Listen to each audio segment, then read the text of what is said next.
أما بعد فأعوذ بالله من الشيطان الرجيم بسم الله الرحمن الرحيم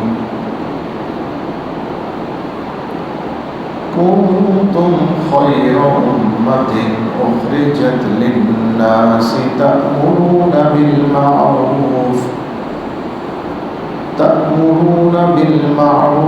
وتنهون عن المنكر وتؤمنون بالله صدق الله مولانا العظيم وبلغنا رسوله النبي الكريم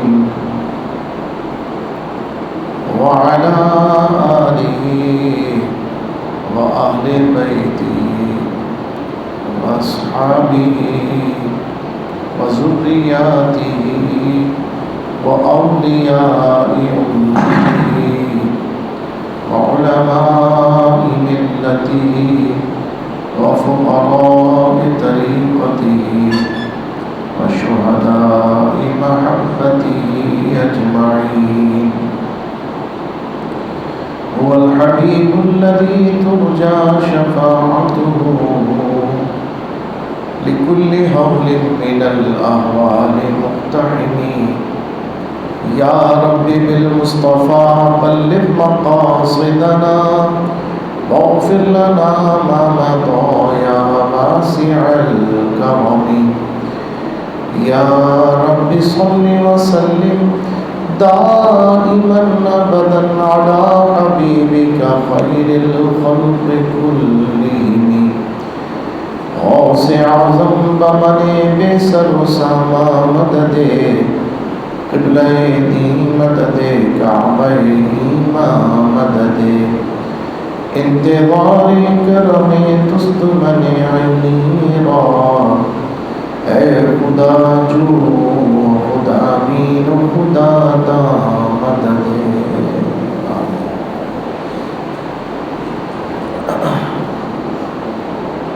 معزز سامعین کرام، فقیر نے آپ کے سامنے قرآن مجید فرقان حمید کے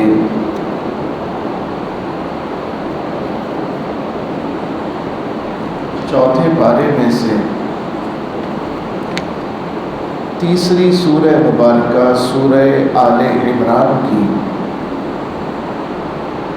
110ویں آیت مقدسہ کا آدھا حصہ تلاوت کرنے کی سعادت حاصل کی.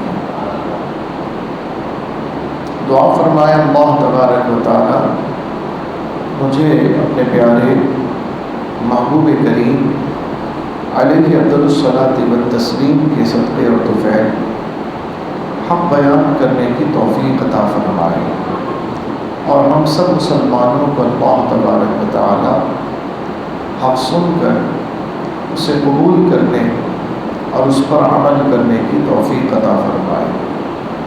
آمین بجاہ النبی الامین صلی اللہ علیہ وسلم. ایک بار عقیدت و محبت سے درود پاک کا نذرانہ پیش فرمائیں. اللہم صلی علی سیدنا و مولانا محمد معدن الجود والکرم وآلہ وبارک وسلم صلاۃ و سلاما علیک یا سیدی یا خاتم النبیین.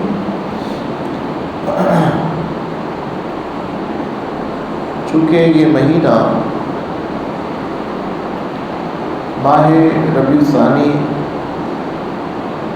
سرکار غوث اعظم محبوب سبحانی الشیخ سید عبد القادر جیلانی غوث سمدانی قندیل نورانی شہباز لامکانی ہیکل سلیمانی رضی اللہ تبارک و تعالی عنہ سے منسوب ہے، تو میں اپنے معمول کی تلاوت کردہ آیات سے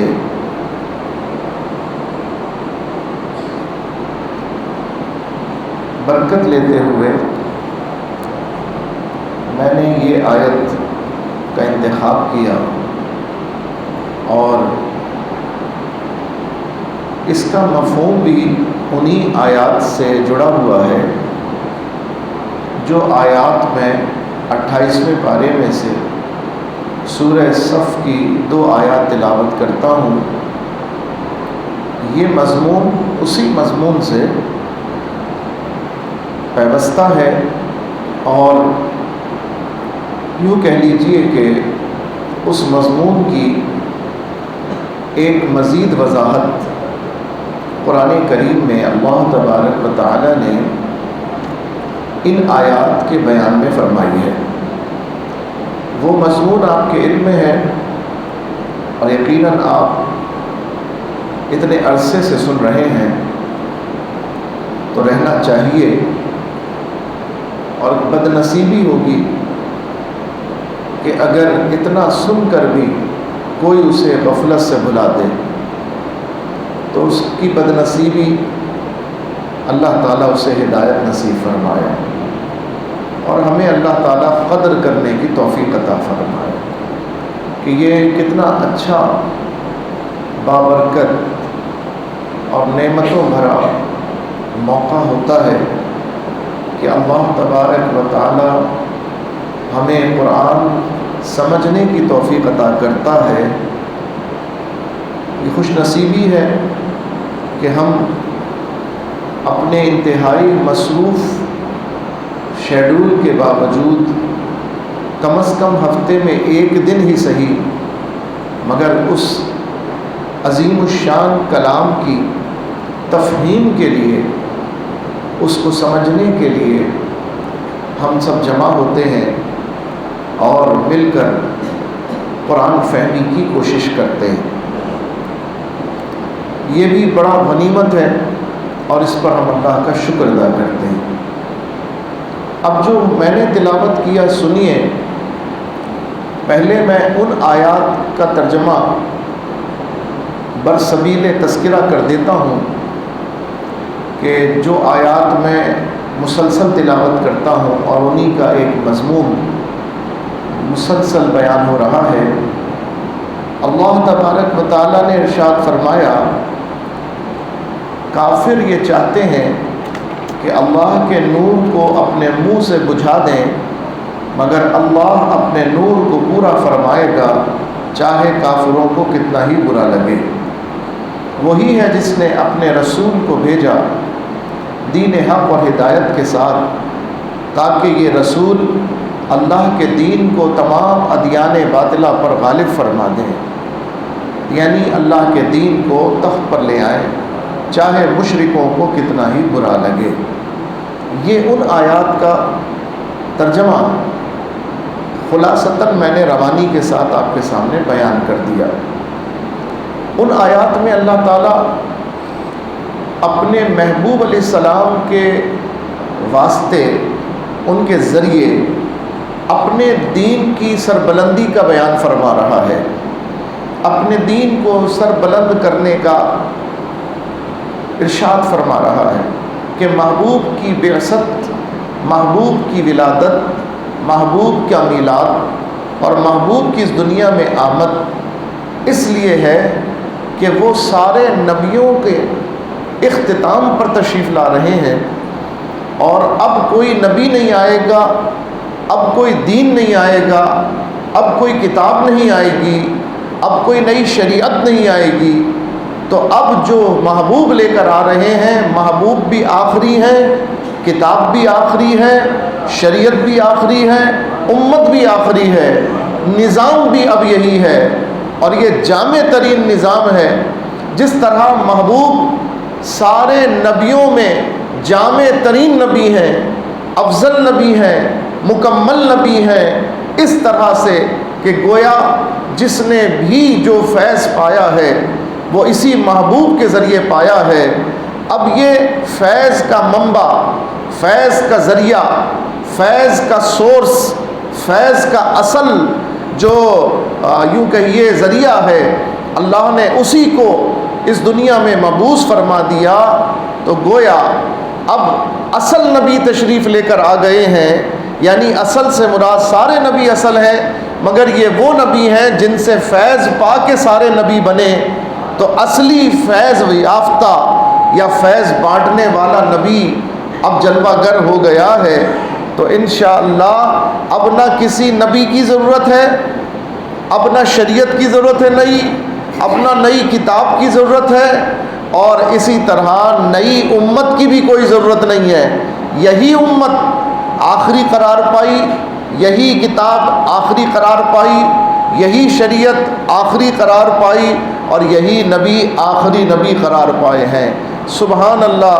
تو جب یہ سب اپنے اختتام کی طرف ہیں، یہ سب اپنے آخری سٹیج کی طرف ہیں، نبوت بھی، شریعت بھی، کتاب بھی، شخصیت بھی، امت بھی، تو سمجھ لو کہ اب اللہ کا یہ منشا اور مراد ہے کہ اب دین کہیں غالب کہیں نہیں، کہیں غالب کہیں نہیں، کسی ملک میں، کسی سلطنت میں، کسی ریاست میں تو دین ہو اور کہیں نہیں ہو، نہیں، اب یہ سلسلہ ختم۔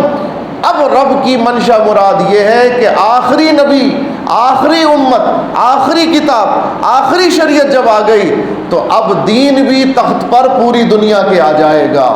اب کوئی علاقہ محبوب کی شریعت سے خالی نہیں رہے گا۔ تو گویا اب وہ زمانہ چل رہا ہے کہ جس میں دین تخت پر آنا ہے، دین کو غالب ہونا ہے۔ عیسائیت بھی مغلوب ہوگی، یہودیت بھی مغلوب ہوگی، اس کے علاوہ کسی نے کوئی اور مذہب بنا رکھا ہے وہ بھی مغلوب ہوگا، حتمی مغلوب ہوگا، ڈیفینیٹلی مغلوب ہو جائے گا۔ اب کہیں کسی کو حکومت کی اجازت نہیں ملے گی۔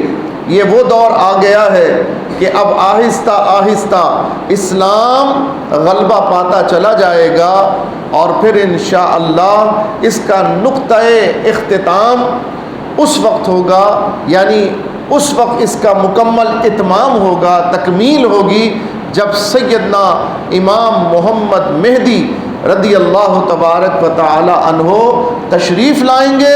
وہ آخری لمحات ہوں گے، بس ان کی آمد پر اللہ تعالیٰ ان کے ذریعے اسلام کو روئے زمین پر غلبہ عطا فرما دے گا۔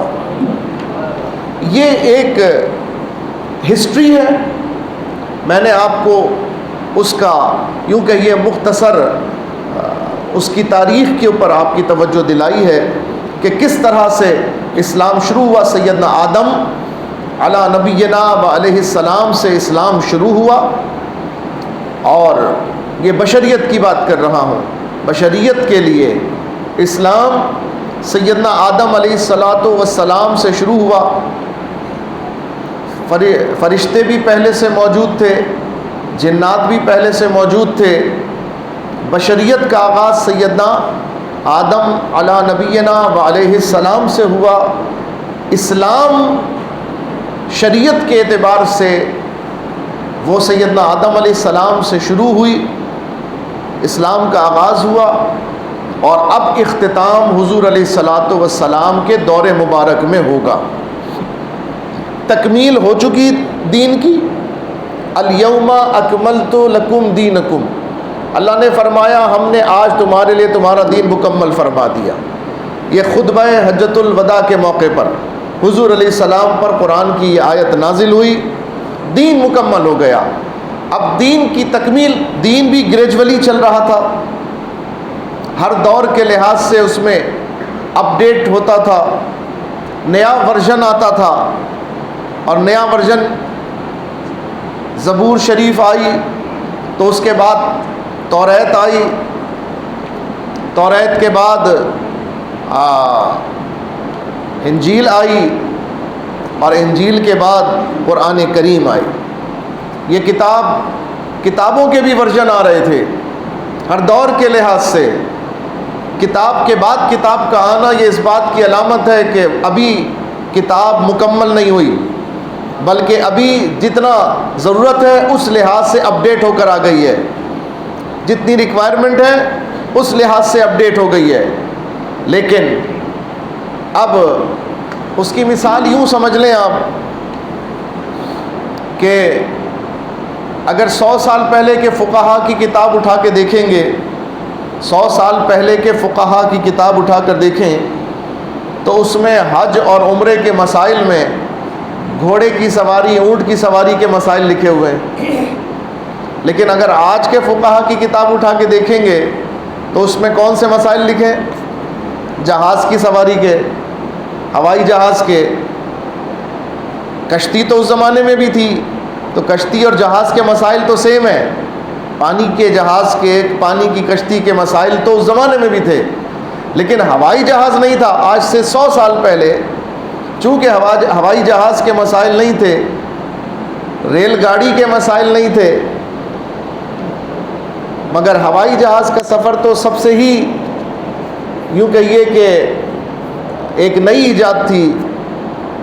گھوڑے پر سفر کرنا، ٹرین پر سفر کرنا، کار پہ سفر کرنا، یہ سواری کے فرق سے چیزیں ایک ہی ہیں، سفر تو سفر ہے، باقی چیزیں سیم ہیں، صرف سواری کی نوعیت بدلی ہے۔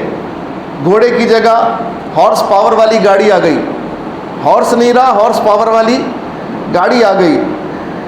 کشتی، ہاتھ کی چپو والی کشتی ختم ہو کے موٹر والی کشتی آ گئی، تو وہ چیزیں سیم ہیں، تو ان کے مسائل بھی نہیں تبدیل ہوئے، زیادہ نہیں، کہیں کہیں کچھ، مگر جو سب سے نیا مسئلہ پیدا ہوا وہ کوئی مسلمان اگر خلا کے اندر گیا ہوا ہے تو وہ قبلہ کیسے، وہ نماز کیسے؟ چلو خلا نہیں، وہاں تو کوئی ہی جائے گا، ابھی تو وہ دور نہیں آیا کہ جنرل پریکٹس ہو جائے، ابھی تو بہت ہی مطلب ایکسکلوسیولی کوئی جاتا ہے وہاں پر، مگر جو عمومی سفر ہے وہ ہوائی جہاز کا ہے۔ ہوائی جہاز کے سفر میں اب اگر یہاں سے کراچی سے آپ سفر کریں واشنگٹن کا تو 14 گھنٹے کی فلائٹ ہے، اگر آپ کینیڈا کا سفر کریں تو 13-14 گھنٹے لگ جاتے ہیں آپ کو، بعض صورتوں میں تو 18 گھنٹے بھی لگ جاتے ہیں آپ کو۔ ڈائریکٹ فلائٹ کی بات بتا رہا ہوں، 14 گھنٹے تو کم از کم فلائٹ ہے جو آپ بیٹھے رہتے ہیں جہاز کے اندر۔ اب ان 14 گھنٹوں میں کتنی نمازیں آ سکتی ہیں؟ کتنی نمازوں کا وقت ہوگا؟ نماز بھی ہے، پھر غسل کے مسائل بھی ہیں، وضو کے مسائل بھی ہیں، بہت سے معاملات ہیں۔ تو عزیزان گرامی، اب آج کے فقہا کی کتاب پڑھیں گے تو اس میں گھوڑے کے مسائل نہیں بیان کیے جائیں گے، اس میں غلام کے مسائل نہیں بیان کیے جائیں گے، اس میں سواری کی نوعیت تبدیل ہو گئی، اب جہاز کے مسائل بیان ہو رہے ہیں۔ تو میں یہ عرض کرنا چاہتا ہوں کہ زبور شریف، توریت شریف، انجیل شریف، یہ سب کتابیں الہامی کتابیں، لیکن یہ کتابیں کیوں بعد میں نئی کتاب کی ضرورت پیش آتی؟ کیونکہ اس لحاظ، اس زمانے، اس جہت تک جو تبدیلیاں آ چکی ہوتی، اور اب اگلے کچھ سالوں تک، کچھ صدیوں تک جو تبدیلیاں مستقل رہ کر رہنی تھیں، اس لحاظ سے رہنمائی اللہ تبارک و تعالیٰ ارشاد فرماتا۔ لیکن جب قرآن کریم نازل ہوا، جب قرآن کریم آیا، تو چونکہ نبی بھی آخری، یہ سرکار کی ختم نبوت کی دلیل قرآن کریم بھی ہے، سرکار کی ختم نبوت کی دلیل قرآن کریم بھی ہے، اس لیے کہ اگلے کتابوں میں ورژن تبدیل ہوتے تھے، نیا اپڈیٹ ورژن آ جاتا تھا۔ اگر ویسے تو نہیں پڑھنی چاہیے، علماء سے جو ہم نے سنا وہ میں آپ کو بتا رہا ہوں کہ توریت کیا ہے۔ توریت میں آپ کو زبور شریف کی بھی بات ملے گی، اور پھر انجیل کیا ہے؟ انجیل میں آپ کو توریت زبور دونوں ملیں گی۔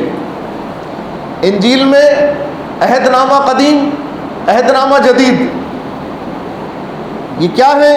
یہ زبور ہے، یہ توریت ہے جو اس کے اندر موجود ہے، وہ قدیم ہے۔ اور انجیل میں کچھ چیزیں نئی شامل ہوئی، بلکہ انجیل زیادہ تر سیدنا عیسیٰ علیہ السلام کی سیرت کے اوپر مشتمل ہے، آپ کے سیرت کے باب کے اوپر مشتمل، اصل انجیل کی بات کر رہا ہوں۔ اب بھی جو انجیل ملتی ہے، ویسے تو انجیل کے اگر نسخے دیکھیں آپ تو دنیا میں انجیل کے نسخے وہ پہلے تو سینکڑوں کی تعداد میں تھے، ہر انجیل مختلف تھی، لیکن اس وقت جن نسخوں پر عیسائی دنیا کا اجتماع ہے یا اجماع ہے، اتفاق ہے، ان کی تعداد 4 ہے. ان کی تعداد 4 ہے.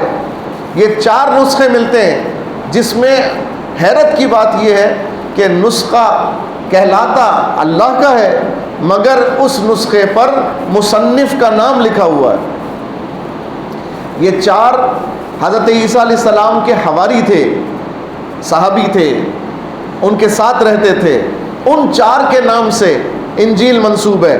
کہیں یوحنا کی ہے. یہ یوحنا جو ہیں یہ حضرت عیسیٰ کے صحابی تھے، ان کے حواری تھے. تو اگر آپ انجیل اٹھائیں گے، کسی بک شاپ میں جائیں گے تو انجیل اب اس پہ لکھا ہوگا یوحنا کی انجیل یا فاقوزہ کی انجیل یا برنباس کی انجیل. اسی طرح چوتھا ایک اور ہے. یہ 3 نام میرے ذہن میں ابھی ہیں، برنباس، فاقوزہ اور یوحنا. تو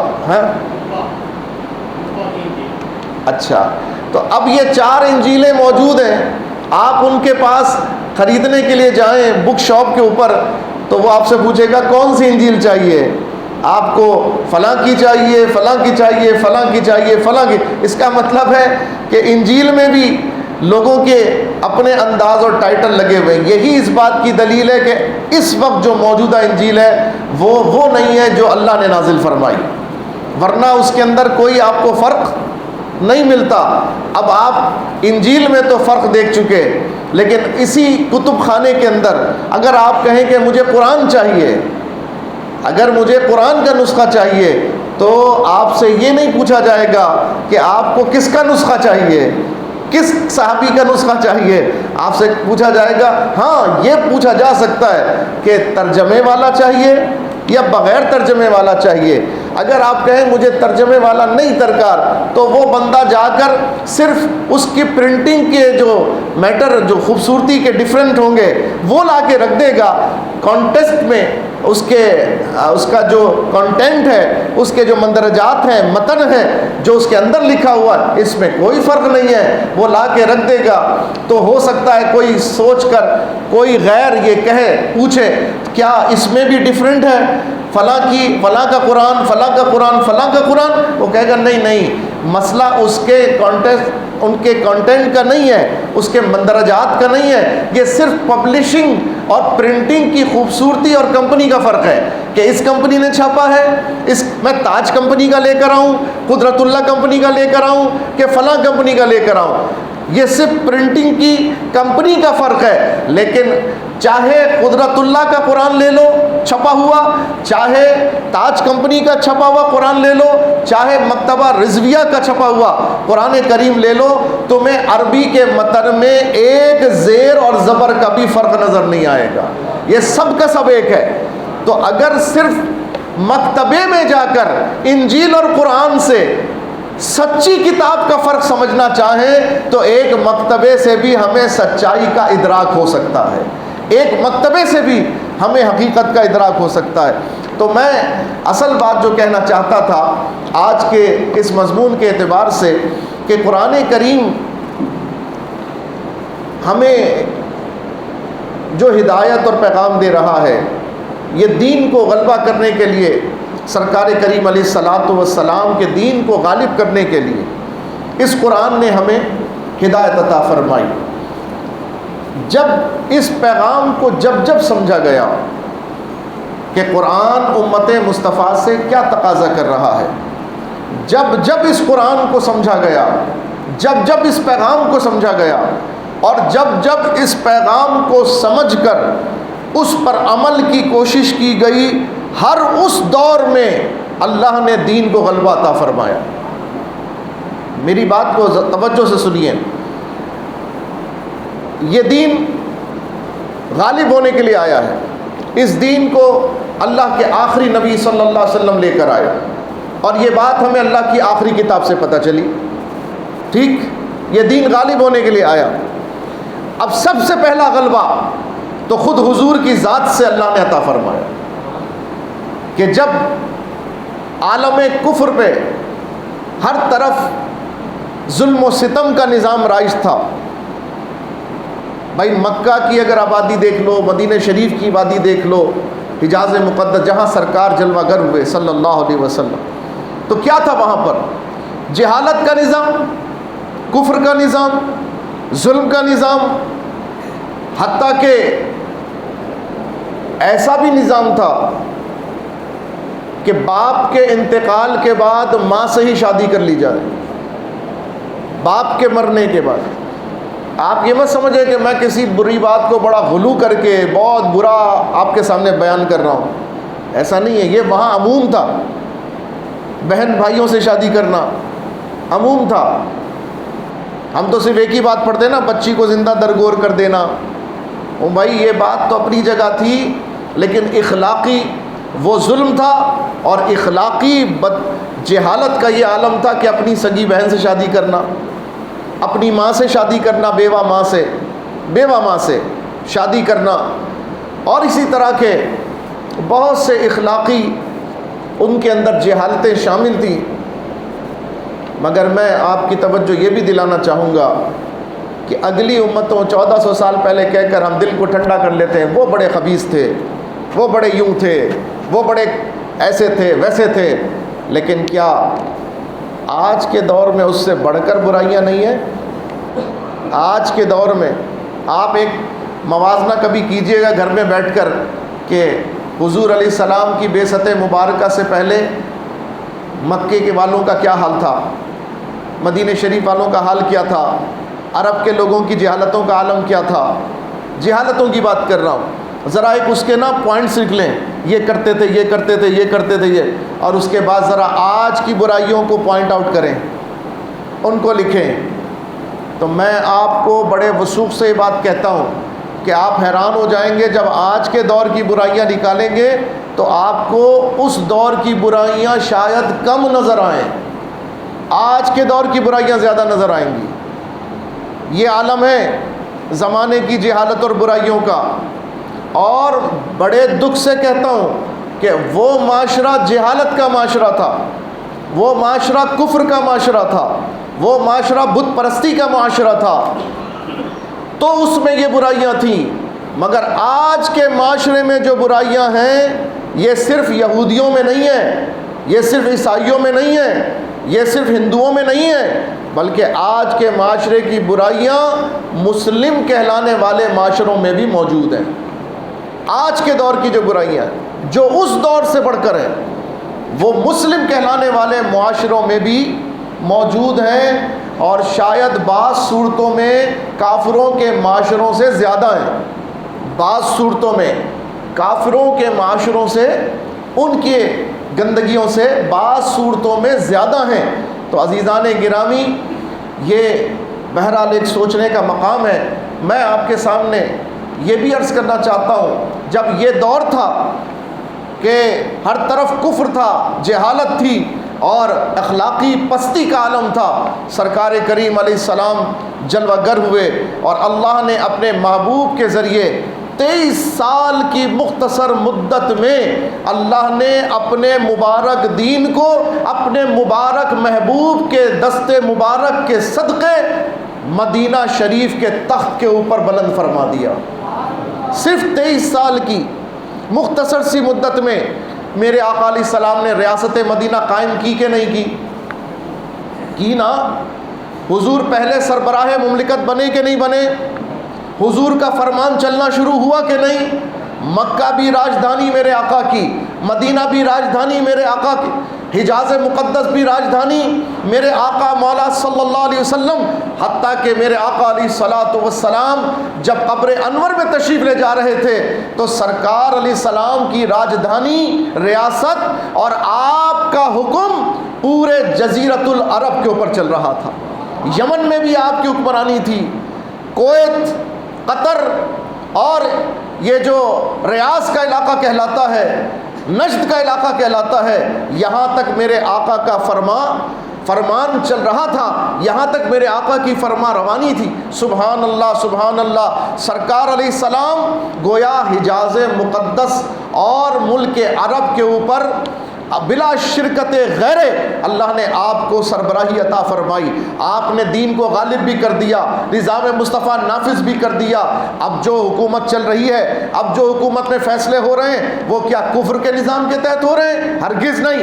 اب جو سرکار علیہ السلام کی بادشاہی میں سربراہی مملکت کے حیثیت سے جو فیصلے ہو رہے ہیں، وہ اللہ کے فضل سے اللہ کے دین کی روشنی میں ہو رہے ہیں، قرآن کی روشنی میں ہو رہا ہے۔ یہ ابھی کی بات نہیں کر رہا میں، سرکار نے جب دین کو تخت پر سرکار لے کر آئے، میں اس زمانے کی بات کر رہا ہوں۔ اور اسی بات کو صدیق اکبر نے آگے بڑھایا، اسی دور کو عمر فاروق اعظم نے آگے بڑھایا، اسی بات کو عثمان غنی نے آگے بڑھایا، اسی فتح کو مولا علی نے آگے بڑھایا، امام حسن نے بڑھایا، سیدنا امیر معاویہ نے بڑھایا، اور دیگر کئی نیک لوگوں نے بڑھایا۔ مگر شیطان بھی تو کام کر رہا تھا، پھر ان میں شیطان بھی اپنی کاوشوں سے، اپنی سازشوں سے کامیاب ہونا شروع ہوا۔ مسلمانوں کو تعصبات کی جنگ میں لڑوا دیا، مسلمانوں کو قبائل کی جنگ میں لڑا دیا، مسلمانوں کو رنگ و نسل، عرب اور عجم کے اندر تفریق پیدا کر کے لڑا دیا، مسلمانوں کو زبان کی تعصب پیدا کر کے لڑا دیا، حتیٰ کہ عرب میں ہی رہتے ہوئے بنو امیہ، بنو عباس، اس میں لڑا دیا۔ تو گویا جب لڑائیاں اور نافرمانیاں، ناشکریاں بڑھیں، جب نعمتوں کی قدر کم ہوئی، اللہ تعالیٰ زوال نعمت فرما دیتا ہے۔ پھر ہم نے دیکھا ایسا بھی دور آیا کہ بغداد شریف کے اوپر ہلاکو خان نے ایسا حملہ کیا، صرف 500 سال کے بعد، مسلمانوں کی سلطنت کے عروج کے بعد، حضور علیہ السلام نے جو ریاست مدینہ قائم کی تھی، اس کا حکم مشرق و مغرب میں چل رہا تھا، 500 برس تک چلتا رہا۔ لیکن 500 برس کے بعد جب مسلمان کمزور ہو گئے، 6 صدی ہجری کے اندر ہلاکو خان نے بغداد کی اینٹ سے اینٹ بجا دی، خلافت ختم کر دی، مسلمانوں کے خلیفہ کو قالین میں لپیٹ کر اس کے اوپر گھوڑے چلوا دیے گئے اور تخت کو ختم کر دیا گیا۔ بغداد شریف کے 2 دریا ہیں، ایک دجلہ، ایک فرات، یہ 2 نہریں، بعض روایات میں پڑھا سرکار نے فرمایا یہ 2 جنتی نہریں ہیں۔ اللہ اکبر! یہ دجلہ اور فرات اگر آپ آج بھی انہیں دیکھیں، پورے عراق کو یہ 2 نہریں ہی سیراب کر رہی ہیں۔ اللہ نے اتنی برکت اس کے اندر رکھی ہوئی ہے۔ یہ دجلہ اور فرات کا یہ عالم تھا کہ بغداد شریف میں جب قتل عام ہوا مسلمانوں کا، کبھی اس کا خون مسلمانوں کے خون سے، کبھی اس کا پانی مسلمانوں کے خون سے ہم رنگ ہو گیا، سرخ ہو گیا، اتنا خون بہایا گیا کہ مسلمانوں کا خون دریا میں جا کر پانی کو سرخ کر گیا۔ اور کبھی بغداد کی عظیم الشان لائبریریوں سے قلبی نسخوں کو پھینک کر بغداد کے پانی کو سیاہ کر دیا گیا۔ ان کی سیاہی کی وجہ سے، ان کے لکھے کی وجہ سے وہ پانی سیاہ ہو گیا۔ یہ تباہی کیوں آئی؟ حالانکہ دین تو تخت پر آنے کے لیے تھا۔ کیوں دین کے جو کرتا دھرتا تھے، سنبھالنے والے تھے، وہ مغلوب ہو گئے؟ اس کی وجہ ہماری ناقدری ہے، اس کی وجہ ہمارے اعمال ہے، اس کی وجہ ہماری نالائقیاں ہیں۔ تو عزیزان گرامی، دین تخت پر آنے کے لیے آیا ہے، دین غالب ہونے کے لیے آیا ہے، دین سر بلند ہونے کے لیے آیا ہے، یہ پرچم ہمیشہ بلند رہنے کے لیے آیا ہے۔ لیکن امت کے اوپر آزمائش ہے کہ وہ اپنے کرتوت، اپنے اعمال، اپنے معاملات سے کیا اسے سر بلند رکھتی ہے کہ نہیں رکھتی، یہ ہمارے لیے آزمائش ہے۔ حضور علیہ السلام نے تو اپنا کام کر دیا، حضور علیہ السلام کے سچے صحابہ نے بھی اپنا کام کر دیا، لیکن اب امت کے کاندھوں پر یہ ذمہ داری ہے۔ جب کوئی اس ذمہ داری کا احساس کر کے خلوص کے ساتھ میدان عمل میں اترا، اللہ نے اسے اس کے خلوص کی برکت سے کامیابی ضرور عطا فرمائی۔ تاریخ اٹھا کے دیکھ لیجئے، کبھی نور الدین زنگی، کبھی صلاح الدین ایوبی، کبھی سلطان رکن الدین بیبرس، کبھی آپ ہندوستان کے اندر آ جائیے، کبھی آپ اندلس میں چلے جائیے، کبھی آپ افریقہ میں چلے جائیں، کبھی آپ یورپ میں چلے جائیں، جب بھی اخلاص کے ساتھ اس ذمہ داری کا احساس کر کے مسلمان قوم کھڑی ہوئی، اللہ تعالیٰ نے اس کی غیب سے مدد فرمائی۔ کبھی 500 سال کی سلطنت دی، کہیں 600 برس کی حکومت عطا فرمائی، کہیں 800 سال حکومت کی سعادت عطا کی، لیکن جب حکومت ملی دین کو پھیلانے کے بجائے جب اپنے تخت کو پھیلانے کی کوشش میں لگ گئے، اپنے تخت کو بچانے کی کوشش میں لگ گئے، جب اپنے محل کو سجانے کی کوشش میں لگ گئے، اللہ تعالیٰ نے تنبیہ کے لیے انہیں بھی مغلوب کر دیا، ان کی نسلوں کو بھی مغلوب کر دیا، اور بظاہر دین بھی ہمیں مغلوب نظر آتا ہے۔ بظاہر یہ مسلمانوں کی نظروں میں ان کی آزمائش کے لیے ہے، لیکن اللہ تعالیٰ کبھی نہ کبھی کسی نہ کسی کو کھڑا کر دیتا ہے جو آتا ہے، اگر تنے تنہا آتا ہے اللہ اس کو پوری جماعت کا حوصلہ اور قوت عطا فرماتا ہے، اللہ اس کی برکت سے، ایک فرد کی برکت سے۔ اور حضور سیدنا سرکار غوث اعظم محبوب سبحانی شیخ عبد القادر جیلانی رضی اللہ تعالیٰ عنہ انہی ہستیوں میں شامل ہیں کہ جو فوج کے ساتھ نہیں آئے، جو حکومت کے ساتھ نہیں آئے، جو تخت اور تاج کے ساتھ نہیں آئے، لیکن تنے تنہا آپ مدرسے کی کھاٹ پر بیٹھے اور اللہ نے آپ کی برکت سے 2 بر اعظموں کے اندر مسلمانوں کو سلطنت اور حکومت عطا فرمائی۔ آپ کی برکت سے 2 بر اعظموں کے اندر آپ کے غلاموں کو اللہ نے فتح و نصرت عطا فرمائی۔ آپ حیران ہوں گے، سلطان صلاح الدین ایوبی بیت المقدس کو فتح کرتے ہیں، اور بیت المقدس کو فتح کرنے کے بعد آپ جب جمعے کا خطبہ دینے کا وقت آتا ہے تو جمعے کا خطبہ خود نہیں دیتے، بلکہ آپ حضور غوث اعظم کے مدرسے کے طالب علم کو بلا کر اسے ممبر پہ بٹھاتے ہیں اور اس کے ذریعے خطبہ جمعہ ارشاد فرماتے ہیں۔ سبحان اللہ۔ حضرت سلطان صلاح الدین ایوبی کے لشکر کے اندر یہ دائیں، یہ بائیں، یہ آگے، یہ پیچھے، اگر کمانڈروں کی آپ فہرست اور تاریخ اٹھا کے دیکھیں آپ حیران ہو جائیں گے کہ 4000 سے زیادہ کمانڈر صرف سلطان صلاح الدین ایوبی کی فوج میں حضور غوث اعظم کے مدرسے کے پڑھے ہوئے علماء اور طالب علم نظر آتے ہیں، مدرسہ قادریہ بغداد کے پڑھے ہوئے نظر آتے ہیں۔ اللہ اکبر۔ تو یہ مدرسہ صرف اللہ سکھانے کے لیے نہیں تھا، یہ مدرسہ ایسا دل میں اللہ کے نام کو نقش کرنے والا ایسا مدرسہ تھا کہ جس میں آنے والا طالب علم اپنے دل کی دنیا بھی تبدیل پاتا ہے، اپنے ذہن کو بھی اسلام کے لیے پاتا ہے، اور پھر اس کا پورا جتنی بھی کاوشوں کا محور و مرکز بن جاتا ہے وہ صرف یہ بنتا ہے کہ میں نے اللہ کے دین کو تخت پر لانا ہے، میں نے اللہ کے دین کو تخت پر لانا ہے۔ جب یہ کاوشیں ہوئیں اللہ نے کامیابیاں عطا فرمائی، سرکار غوث اعظم کو کامیابی عطا کی، خواجہ غریب نواز کو کامیابی عطا فرمائی، امام احمد رضا کو کامیابی عطا فرمائی، اور ہم نے اپنی نظروں کے سامنے دیکھا ویل چیئر کا مذاق اڑانے والوں نے دیکھا کہ ویل چیئر پر بیٹھے ہوئے ایک بابا کو اللہ نے کامیابی عطا فرمائی، کی کہ نہیں کی؟ بغیر ہتھیار کے، بغیر فوج کے، بغیر توپ کے، بغیر بغیر گولے کے، بغیر کسی ہتھیار کے، سبحان اللہ، صرف واعظ و نصیحت کی برکت سے اللہ تعالیٰ نے امت کو تبدیلی عطا فرمائی، اللہ نے امت میں برکت عطا فرما دی۔ اور میں آپ کے سامنے یہ آخری جملہ، صرف یہ قدرت کے آپ مکافات دیکھو کہ جو ویل چیئر والے کو تکلیف دیتے تھے آج کس پر بیٹھے ہوئے، کس پر بیٹھے ہیں؟ جو ویل چیئر والے کو تکلیف دیتے تھے 2 سال ابھی ہو رہے ہیں حضرت علامہ خادم حسین رضوی کو وصال کیے ہوئے، صرف 2 سال، اور بندہ جو ویل چیئر کے اوپر، جو کرکٹر تھا، جو بولر تھا، جو اسپورٹس مین تھا، جو جھکتا نہیں تھا، جو کسی سے ڈرتا نہیں تھا، جو اپنے تئیں بڑا عاشق رسول کہلاتا تھا، آج کس پر بیٹھا ہوا ہے؟ یہ قدرت کا مکافات ہے، یہ قدرت کا مکافات ہے کہ آپ سچوں سے چھیڑخانی کریں گے، آپ ان پر گولیاں چلائیں گے، آپ ان کے سرکار کے غلاموں کو گولیوں سے تکلیف دینے کی کوشش کریں گے، تو قدرت نے ذرا آپ کو بھی تو گولی کا مزہ چکھانا ہی ہے نا۔ آپ ویل چیئر والے کا مذاق اڑائیں گے تو آپ بھی کہاں آئیں گے؟ اسی جگہ آئیں گے، بلکہ ابھی یہ جگہ آپ کی نہیں ہے، وہ ویل چیئر بڑی محترم ہے، وہ ویل چیئر بڑی باعزت ہے جس پہ علامہ خادم حسین رضوی جلوہ فرماتے تھے، وہ ویل چیئر بہت قابل احترام ہے۔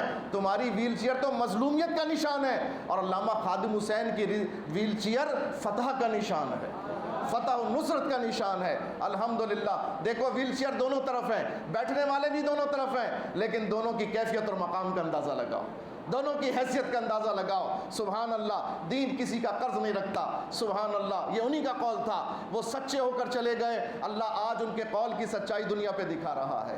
تو آپ سچوں کے ساتھ ہوں، آپ سچائی کو اختیار کریں، آپ حق کا راستہ اختیار کریں، آپ دین کو تخت پر لانے کی جد و جہد میں کھڑے ہو جائیں، آپ دین کو تخت پر لانے کے لیے محنت کریں، اپنا حصہ ملائیں، جتنا اللہ نے آپ کو توفیق دی ہے اتنا حصہ ملائیں۔ اپنے ضمیر سے پوچھیں کیا میں رب کے سامنے جواب دے سکوں گا؟ کیا میں قیامت میں جواب دے سکوں گا؟ اگر مجھ سے پوچھا گیا تو نے میرے دین کے لیے کیا کیا تو میں کیا جواب دوں گا؟ جب جواب مل جائے سمجھ لیجئے گا آپ کامیاب ہو کے چلے گئے۔ جب جواب دل سے آپ کو مل جائے آپ سمجھ لیجئے گا کہ آپ کو اللہ نے کامیابی کی توفیق عطا فرما دی۔ تاجدار ختم نبوت لبیک لبیک لبیک یا رسول اللہ، لبیک لبیک لبیک یا رسول اللہ، لبیک لبیک لبیک یا رسول اللہ صلی اللہ علیہ وسلم۔ رہے گا یوں ہی ان کا چرچا رہے گا، بڑے خاک ہو جائیں جل جانے والے۔ وآخر دعوانا